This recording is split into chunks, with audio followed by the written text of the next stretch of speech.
Today's discussion is on a plant of family Cisalpinaceae.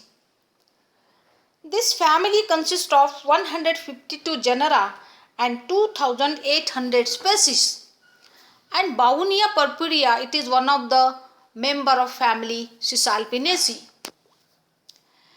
How is the habit and habitat of this Bauhinia purpurea? It is a tree. It is a large tree, mesophyte, and it produces large attractive flowers, and for that purpose it is very commonly grown in college campuses, even in gardens, and it is a wild plant. Many places, because of the flowers, it attracts to the gardeners, and it is grown in the garden for its showy flowers. How is the root of the Bauhinia purpurea? Root is branched. It is deeply rooted, and branched root system, it is a taproot system. That means it is a dicot plant. Okay. Next, how is the stem? Stem of Bauhinia purpurea, it is woody, hard, very hard, and it is solid. Okay, it is solid, cylindrical, branched. This type of stem occurs in Bauhinia purpurea. The stem is covered with bark. Bark is present, which is greyish to brown in color. It is thick and it is fissured. Okay, this type of bark occurs in Bauhinia purpurea. Next slide.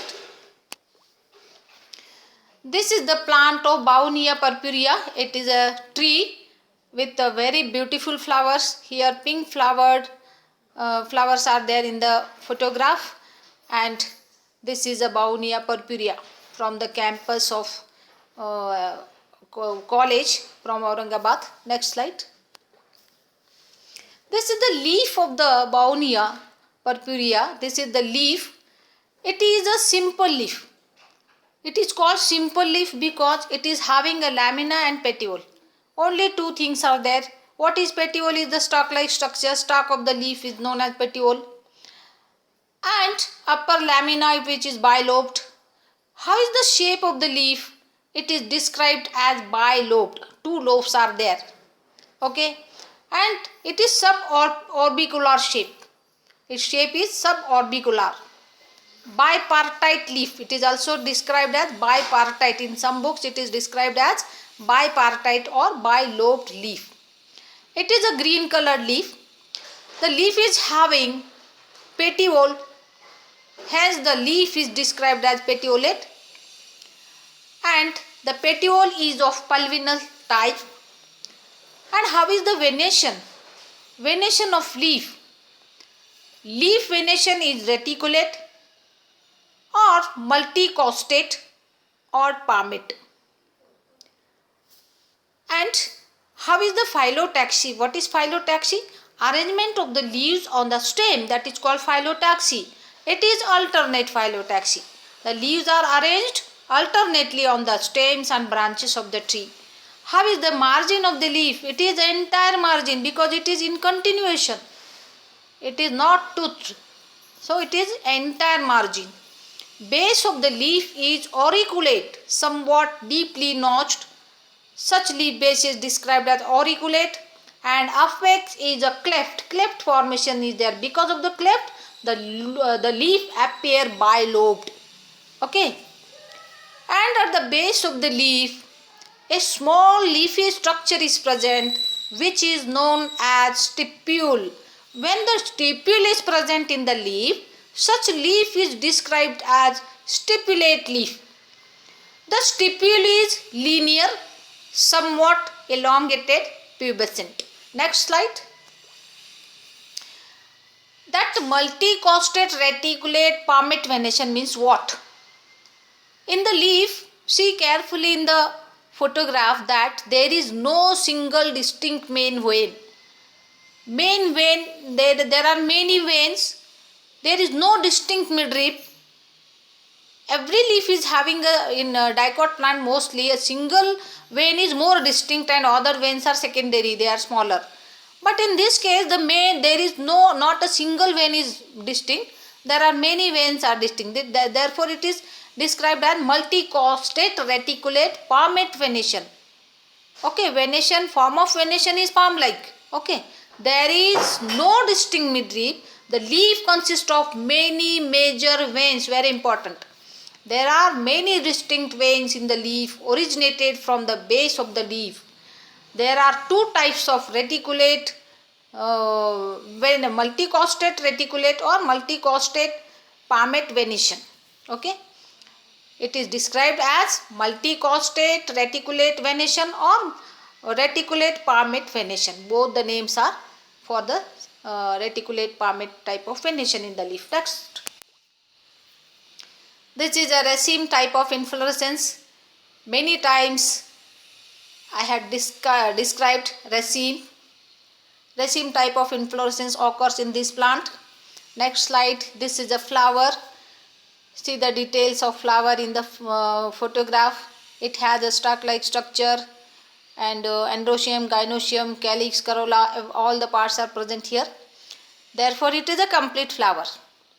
When in the flower all the parts are present, it is a complete flower. Androecium present, gynoecium present, and it is also described as hermaphrodite flower. That means hermaphrodite flower means bisexual flower. When the flower is having androecium as well as gynoecium, such flowers are described as hermaphrodite. Okay, and if the small leafy structure occurs at the base of flower, that type of flower is described as bracteate.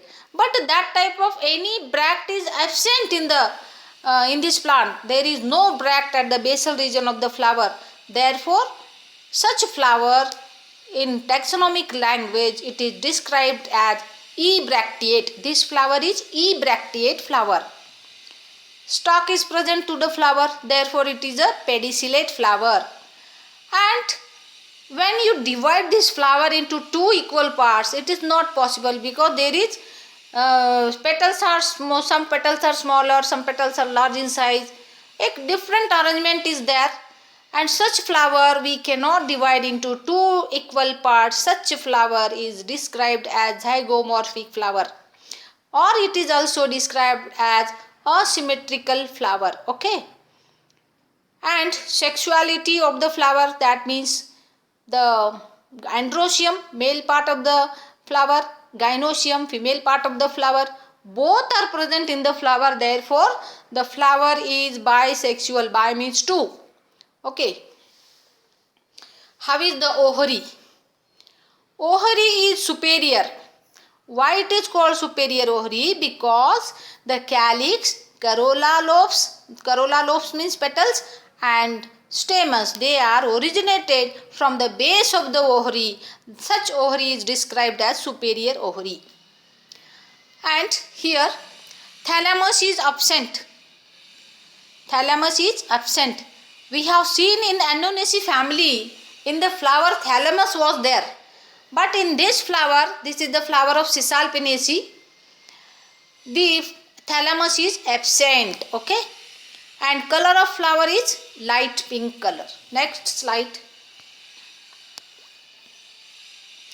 This is the flower of this plant, and this flower I have to show you that there are 5 calyx lobes, that is there are 5 sepals are there, but 2 sepals are united, another 2 are united, and 1 sepal is free. Such practically this type of arrangement is there, but we have seen in the books that sepals are free and polysepalous condition. Okay, next. These are the calyx lobes. What is calyx? All the sepals together known as calyx. How many calyx lobes are there? How many sepals are there? There are 5 sepals. The form of sepal is connate or tube-like. And how is the color? Upper surface of the sepal is green and the inner surface of the sepal is yellowish and the sepals are very fleshy, irregular in shape. They are elongated, but they are of not equal size. Okay, the sepals are free polysepalous condition, and practically this is given in the books, it is polysepalous, but practically two sepals are united, another two are again united, one is free, as shown in this flower. See the sepals in the flower. Okay, these are the sepals in the flower photograph. Okay, next slide.